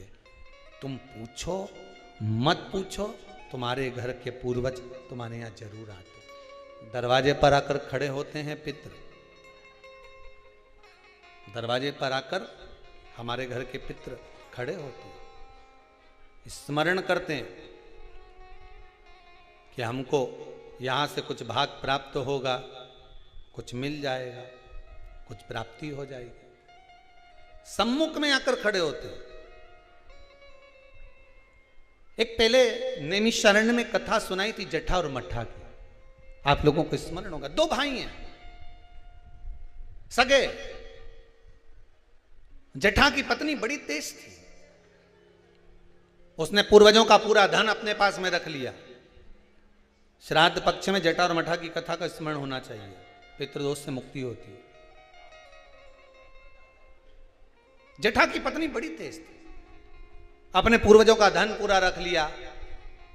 एक दिन जटा की पत्नी ने जटा से कहा, मट्ठा की पत्नी बड़ी तेज थी और मट्ठा की पत्नी ने सब कुछ अपने पास में रख लिया। एक दिन मट्ठा की पत्नी ने अपने पति मट्ठा से कहा, सुनो स्वामी, एक काम करो। मट्ठा ने पूछा, क्या? अब तुम्हारे भाई का तो कोई रोल रहा नहीं है, सब कुछ अपने पास आ गया है, क्यों फालतू का खर्चा करते हो, उसको घर में रखते हो, अलग करो। मट्ठा ने आज जटा को बुलाया, जटा सुनो, अब हम तुम्हारे साथ नहीं रहना चाहते, जाओ। वही वाली बात आ गई, देख लिया संसार हमने, सब मतलब के यार हमने देख। तुम देते रहोगे, दुनिया को अच्छे लगोगे, देना बंद कर दोगे, दुनिया के लोगों में बुरे हो जाओगे। कोई तुम्हारे यहां मांगने आया, भैया देना 10,000, तुमने निकाल कर दे दिया, जी जी बहुत जोरदार, काका जी बहुत जोरदार। और दूसरी बार मांगने आया और तुमने नहीं दिया, फिर तो फोन आना ही बंद। सब मतलब के यार हमने देख लिया, देख लिया, कौन पूछे। मट्ठा ने हटा दिया जटा को, जटा चले गया। जटा ने कहा, भैया कुछ प्रॉपर्टी का हिस्सा तो दो। काय की प्रॉपर्टी? तूने माँ बाप की सेवा करी? भैया सेवा तो मैं नहीं करी ना, कौन ने करी? 2 भाई का हिस्सा तो होना चाहिए। नहीं दिया, धक्का मार कर निकाल दिया। एक बात अपनी जिंदगी में याद रखना, जमीन और जायदाद दुनिया के लोग, रिश्तेदार आपकी कब्जा कर कर रख सकते हैं, दुनिया के लोग आपका धन चुरा सकते हैं, दुनिया के लोग तुम्हारी दौलत चुरा सकते हैं, पर तुम्हारा भाग्य नहीं चुरा सकते। उस पर विश्वास रखना, उस पर विश्वास रखना, उस पर भरोसा रखना। ले ले जमीन, ले ले तो कितना लेगा, कितनी रजिस्ट्री कराएगा, कितना पैसा इकट्ठा करेगा, कर ले, ले जा। भाग्य ले जा सकता है, किस्मत ले जा सकता है? नहीं। उस पर विश्वास रखना कि ये ले गया ले जान दो, पर तू है ना मेरे साथ। बहुत क्या करेगा ये? रख लिया मठा ने, जटा को नहीं दिया। जटा की पत्नी रोती हुई कहती है, स्वामी चलो। छोटा सा झोपड़ा, 2 आम का पेड़ था, एक आम के पेड़ से एक आम का पेड़ पे एक बांस बांधा, उसके दूसरी 2 लकड़ियां लगा के उस आम के बीच में दोनों झोपड़ा बनाकर रहने लगे। पितृपक्ष आ गया, श्राद्ध आ गया। मठा की पत्नी ने बोला, सुनो, हमारे रिश्तेदार तो हमारे आना ही छोड़ दिए। रिश्तेदार आना कब छोड़ते हैं? जब तुम्हारे भीतर अहंकार बहुत बढ़ जाता। जरा जरा सी बात में मैंने वो प्रॉपर्टी खरीद ली, मैंने हाथ का ब्रेसलेट खरीद लिया, महाराज छोरा तो इतना कमाए, महाराज तो दुकान ऐसी चले। रिश्तेदार तुम्हारा बखान सुनने थोड़ी ना आए, रिश्तेदार तो तुमसे मिलने के लिए आए। दिल से मिलो, ये बखान दूसरी जगह करना। फिर अगर कहीं का बखान कर दे, वही वाली बात आ गई, हमने तो इतना मकान, हमारा ऐसा मकान, चीटी कह दे मेरे तेरे मकान में खूब घूमूंगे, तू मेरे मकान में घूम के बता। फिर वही वाली बात आ गई कि नहीं? तो घूम के बता दो फिर उस मकान में।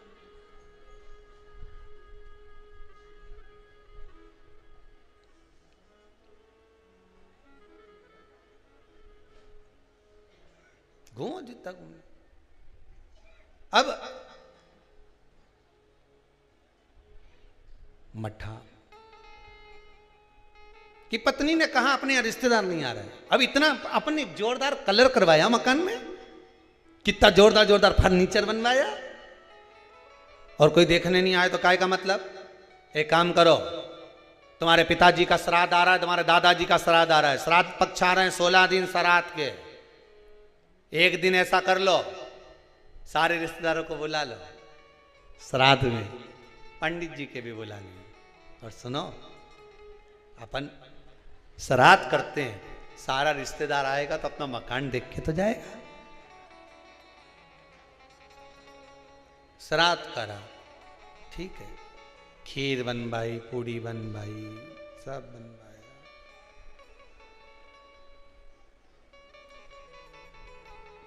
मठा की पत्नी ने करा।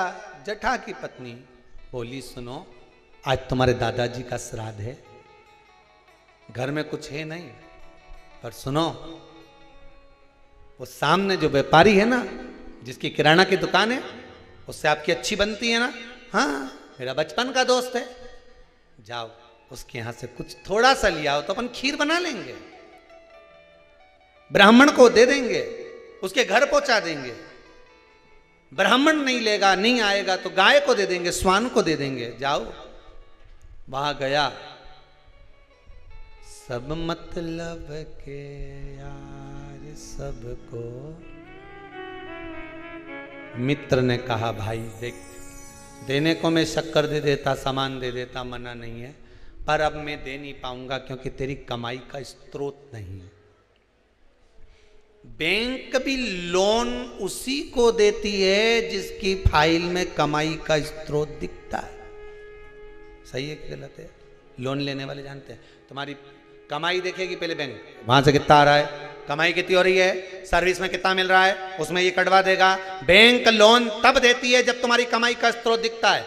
दुनिया के लोग आपको जब तक देते हैं जब तक तुम्हारी कमाई का स्रोत दिखता है, पर महादेव तुम्हारी कमाई का स्रोत नहीं देखता, महादेव तुम्हारी भक्ति का स्रोत देखता है। तू भजन कितना करता है, महादेव तुम्हारी कमाई के स्रोत देखकर नहीं देगा, महादेव भजन देखकर देगा कि तू भजन कितना करता है, तो कितना शंकर की कथा सुनता है, शिव महापुराण पर कितना विश्वास है तेरे को, शिव महापुराण की कथा में जो शब्द निकलते हैं उस पर कितना विश्वास है, महादेव ये देखकर देगा।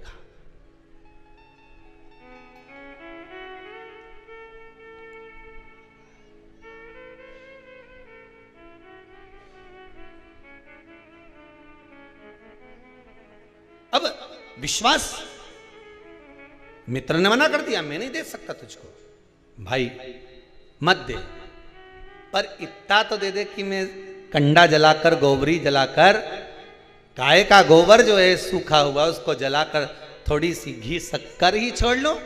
शक्कर नहीं दूंगा, महंगी है। इतना सा गुड़ दे दिया, इतना सा घी डाल के दे दिया, ले जा। कटोरी में घी और गुड़ लेकर आया। जठा की पत्नी ने कहा, लाए कुछ खीर बनाना।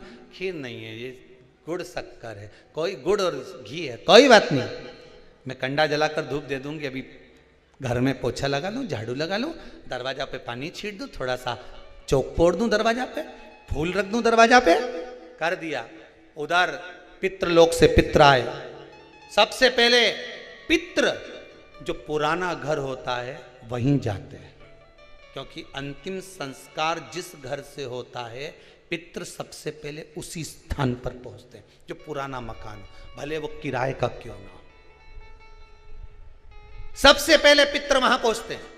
पितृलोक से पितृ आए, दरवाजे पर पहुंच गए। जैसे ही सबसे पहले मठा के घर में गए तो क्या जाकर देखा कि वहां तो रिश्तेदार पूरी सब्जी खा रहे हैं। सारे के सारे रिश्तेदार चकाचक भोजन कर रहे, ना तो धूप छूटी, ना गाय का दिया, ना स्वान का दिया, क्योंकि इनको तो श्राद्ध केवल लोगों को दिखाने के लिए करी थी। वहां तो ना तो धूप छूटी, ना गाय का भोजन दिया, ना स्वान का भोजन, ना कौवे का भोजन, ना ब्राह्मण भोजन दे दिया। पितृ भूखे, विचार करा क्या करें कि छोटा छोरा रे, हमारा पोता रे छोटा, पर उसके घर में कुछ भी नहीं है, क्या देगा वो। फिर भी चलो भूखे रहेंगे साल भर। पितृ पक्ष में अगर पितरों को भोजन नहीं मिलता, साल भर भूखे रहते हैं। दूसरे पितृ जो खाकर आते हैं, उनकी जो राल टपकती है, उनका जो कफ गिरता है, हमारे पितृ वो चाटते हैं। वो चाटते हैं तो बद्दुआ देते हैं कि मैं इतना भरा पूरा छोड़ कर आया था, इतना देकर आया था, कम से कम आज मुझे कंडे पर घी और शक्कर ही छोड़ देते, गुड़ का ही भोग लगा देते, कम से कम मुझे राल चाटने को तो नहीं पड़ता। बद्दुआ देते हैं साल भर, इसलिए घर में सुख नहीं रहता, शांति नहीं रहती, पैसा नहीं टिकता, शुभ कार्य नहीं होता, बड़े दुखी होते हैं पितृ, बड़े दुखी। पितरों ने सोचा एक दरवाजे से नहीं मिला, दूसरे दरवाजे से कुछ खाकर चले जाऊं, ऊपर जाऊंगा तो लोग क्या कहेंगे। जठा के घर गया, पितृ दरवाजे पर पहुंचे। जठा की पत्नी ने कंडा जलाया था, गोबरी जलाई थी, जलाई रखी दरवाजा के पास में, भगवान से प्रार्थना कर कर गुड़ और घी छोड़ दिया। गुड़ घी छोड़ा, पितृ चले।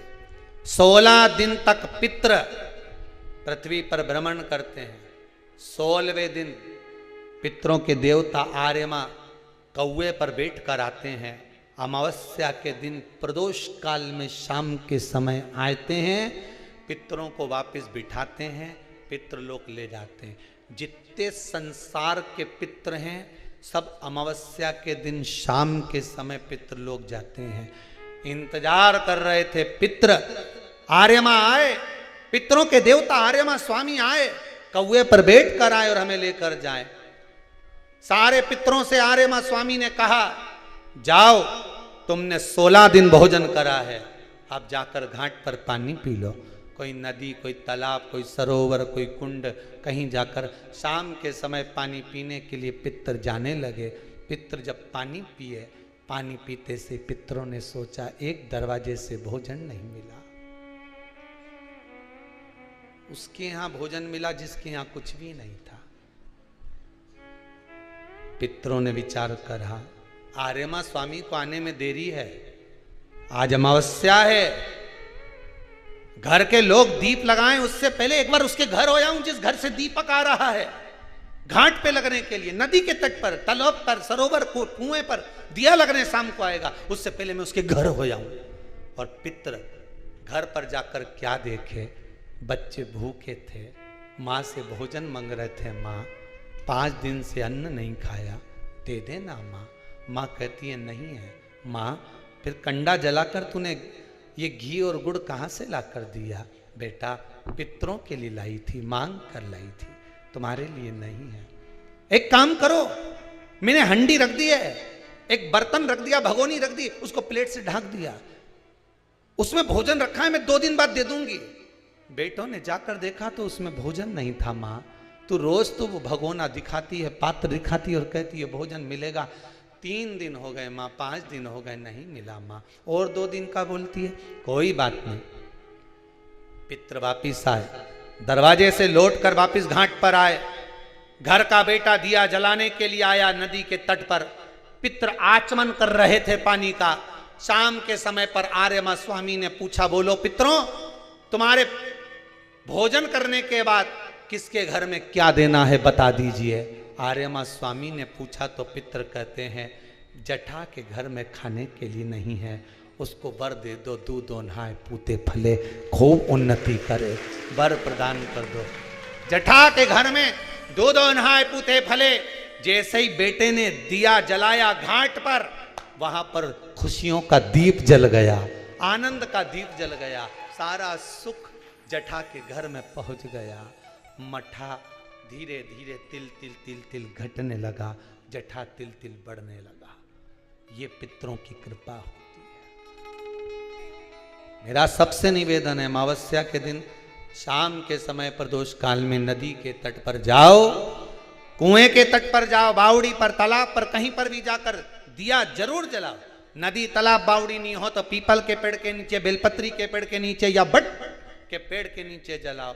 और शाम के समय जब प्रदोष का काल हो, शाम का समय हो, सूर्यास्त का समय हो, भगवान आर्यमा स्वामी पूर्वजों को लेने, पितरों को लेने आए, तब आप एक दिया घी का जला देंगे दक्षिण की ओर मुख कर कर, तो वो कुछ वर हो सकता है। अगली श्राद्ध से पहले बाबा आपको घर, मकान, जमीन, जायदाद, संपदा सबका देगा। कृपा, उस पर विश्वास रखिए, भरोसा। तब तो लोग गाते हैं, जय जय पितर जी महाराज, शरण में तेरी आया,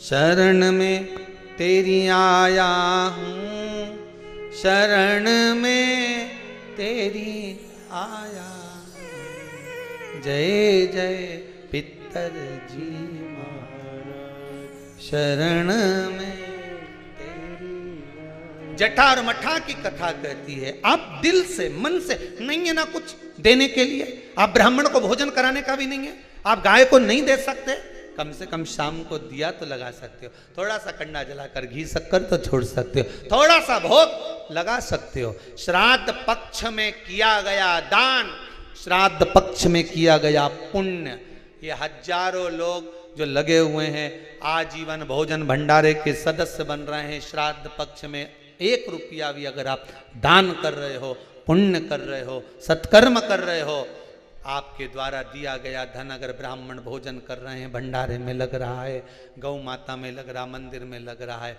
जीवन की सार्थकता है तुम्हारी कि बाबा तुम पर कृपा करा हुआ है। ये उसकी उदारता, उसकी करो। नहीं कुछ आपके पास में, थोड़ा करो पर करो जरूर,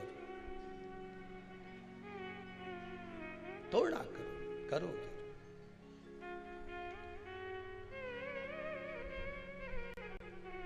शंकर भगवान श्राद्ध का भोजन करने गए थे। मेरे शंकर जी को बहुत शौक है श्राद्ध का भोजन करने का, बहुत। एक बार अयोध्या घूमने के लिए गए तो राम जी अपने पिताजी का श्राद्ध कर रहे थे। शंकर भगवान ने कहा, पार्वती। पार्वती जी बोली, बोलो प्रभु, भूख लग रही मेरे को। पार्वती जी बोली, तुम कभी भी पृथ्वी घूमने आते तो भूख तो कभी नहीं लगी, आज कहां से लग गई तुमको? शंकर भगवान बोले, मुझे तो भूख लग रही, चाहे कुछ भी हो जाए। पार्वती, चलो भोजन बना दूं, मैं घर पे खिलाऊंगी कैलाश पे। पार्वती, नहीं मैं तो यहीं खाऊंगा। शंकर भगवान बोले, पार्वती बोली, यहाँ कहाँ जाओगे? पार्वती, मैंने तेरे हाथ का भोजन तो खूब करा पर श्राद्ध का भोजन नहीं करा। पार्वती बोले, ये कहाँ का फैशन है कि श्राद्ध का भोजन करना है? नहीं मैं तो जाऊंगा। मैं तो, कहाँ जाओगे? राम जी के यहाँ। अरे भगा देंगे तुमको। शंकर जी बोले, ऐसे रूप थोड़ी रख के जाऊंगा, अच्छा पंडित बन के जाऊंगा, जनेऊ मनू पहन के, जोरदार त्रिपुंडा में पुंडा लगा के, जटाजूट बांध के, तो चिंता मत कर। पार्वती जी बोली, वो तो सब मालूम है, एक बार गए थे वहां, सब पहचान में आ जाता है, मालूम है। शंकर जी बोले, तू जा यहाँ से। पार्वती गई कैलाश, शंकर गए राम जी के घर। शंकर जी ने जाते से आवाज लगाई, भूख लगी है। इतने में आवाज आई, अरे बैठो बैठो, ब्राह्मण देता है। सारे ब्राह्मणों को बिठा दिया। शंकर जी भी बैठ गए आसन लगा के। शंकर जी ने पूछा, बैठ जाऊं? कहाँ बैठूं? कहीं नंग बैठ जाओ। आसन लगा के जो शंकर जी बैठे, चांदी की थाली, सोना का कटोरा, गिलास चांदी का, भोजन आना जो चालू हुआ और जो पंडितों ने खाना चालू करा, सारा बामन होन तो खा खा के उठ गया, पर ये नहीं उठा। बैठा कि बैठा, आंदो आंदो। सीता जी के पास में खबर पहुंची उर्मिला जी की। उर्मिला जी बोली, जी बोली, क्या हुआ? अरे सब उड़ गए, सब तो उड़ गए, एक बैठा है। अच्छा, तो तूने पानी की नहीं पूछी? भोजन के बाद पानी की पूछे? 4 बार पूछ ली महाराज, पानी लाऊं? तो क्या अभी भोजन ही चलने दो, पानी तो बाद में पी लेंगे। तो क्या पानी कब पियोगा? तो क्या एंड में पिएंगे। तो क्या अभी एंड नहीं हुआ, अभी तो क्या शुरुआत हुई है। आन दो, ले जा ले जा। बना बना के सीता जी थक गई। सारा केकई के पास खबर पहुंच गई। माता केकई ने पूछा, क्या हुआ सीता, क्या क्या है? तुम्हारे सिर पे पसीना आ रहा है? तुम्हारे ससुर का श्राद्ध और तुम्हारे सिर पे पसीना? श्राद्ध तो जाने दो दादा, वो अब एक बामन ना जाने कहां से है, उठ ही नहीं रिया है। सीता जी, केकई बोली, नहीं उठ रिया का मतलब? सीता जी बोली, हमको तो लग रहा हमको उठा के उठेगा, तुम जाओ। केकई ने कहा, हम भी देख के आए जरा कहाँ का बामन है। सीता केकई ने देखा, तो अपने गांव का बामन है, उठ जाएगा थोड़ी देर में, जा भोजन करा, पूड़ी मुड़ी दो, जरा सब्जी मजी, भजिया पकौड़ा, खीर मीर सब दो। सब खिला दिया भगोने के, सब खाली पड़े। और बना लो कि बनाने वाली डबल से लग गई और खा गए। खाए जा रहे 22 बार तो खीर बना ली बड़ा वाला भगोना में, मालपुआ रबड़ी तो सब खुट गई। अच्छा, तो फिर भंडारा, भंडारा खाली हो गया, अयोध्या का कुछ नहीं बचा। बाजार से लिया कि बाजार भेज दिया हनुमान को लेने के लिए। हनुमान जी बाजार गए, सारा किराना का सामान लिया। किराना का सामान ला के अंदर जा रहा था, इतने में शंकर जी बोले, रेन दो, अंदर जाएगा वापस बाहर आएगा, इससे अच्छा यहीं धर दो। अब के सूखा की सूखा आटा निपटाते जा रहे हैं, सूखा की सूखा बेसन खा जा रहा है, क्या नुक्ति अंदर ही बन जाएगी, खान दो। मूंग की दाल ला तो के अंदर ही दही बड़ा बन जाएगा, उड़द की दाल का, तुम तो आन दो, अंदर जान दो। फिर समझ में नहीं आ रहा है। सीता जी रोती रोती राम जी के पास पहुंची। राम जी ने पूछा, क्या हो गया, क्यों घबरा रही है? ब्राह्मण को क्या हो गया? कुछ नहीं, ब्राह्मण बैठा है भोजन करने, तो खे कराओ कि कुछ नहीं बचा दादा, कुछ नहीं बचा, सब खा गया वो। बामन कौन सा है? राम जी जो जाकर देखे, देखते सी राम जी ने कहा, वारे महादेव, गजब कर गया, आज तू आ गया, गजब, 16 श्राद्ध का भोजन करने और महादेव। राम जी ने कहा, सीता अब तू परोसने मत जाना, अब मत जाना परोसने। सीता जी बोली, नहीं जाऊंगी। फिर कौन जाएगा? सीता जी बोली, तो चिंता मत कर, अब भी आए। राम जी ने हाथ जोड़ के माता जी को बुलाया, अन्नपूर्णे सदा पूर्णे शंकर प्राण वल्लभे, आ जाओ माता, भेरू भोजन कर ही दिया है। शंकर जी भोजन करने बैठे, आओ जगदम्बा। पार्वती जी बड़ी नथ पहनकर, सिर पर बोर लगाकर, बड़ी बिंदी लगाकर, नैनों में सुरमा, सुंदर बेणी लगाकर, हाथ में गजरा, पांव पैजनिया, सुंदर करधनी पहनकर माता पार्वती जोर पायल की नाद करते हुए आई। शंकर जी तो खाना में बिलिया थे, खूब खाने में लगे, इधर उधर तो देखे ही नहीं, खाए जाए खाए जाए, खाना में बिले। और पार्वती जी ने आकर एक लड्डू जो धरा, शंकर जी ने वो लड्डू जो मुंडा में धरा, धरते से समझ में आ गया है कि ये तो उसी ने बनाया है।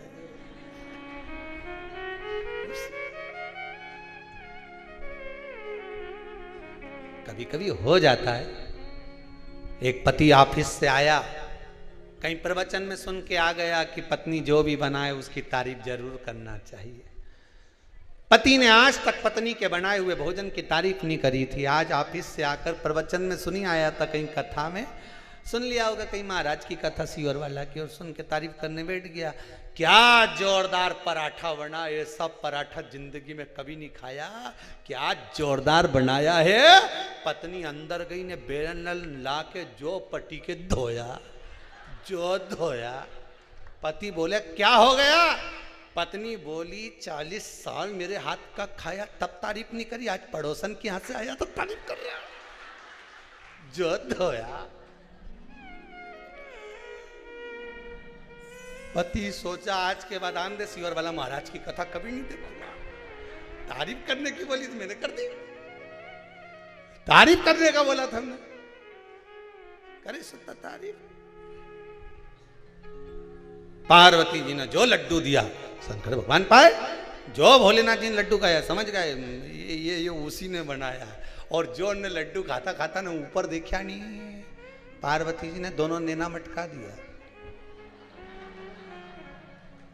चलना है कि बैठना है।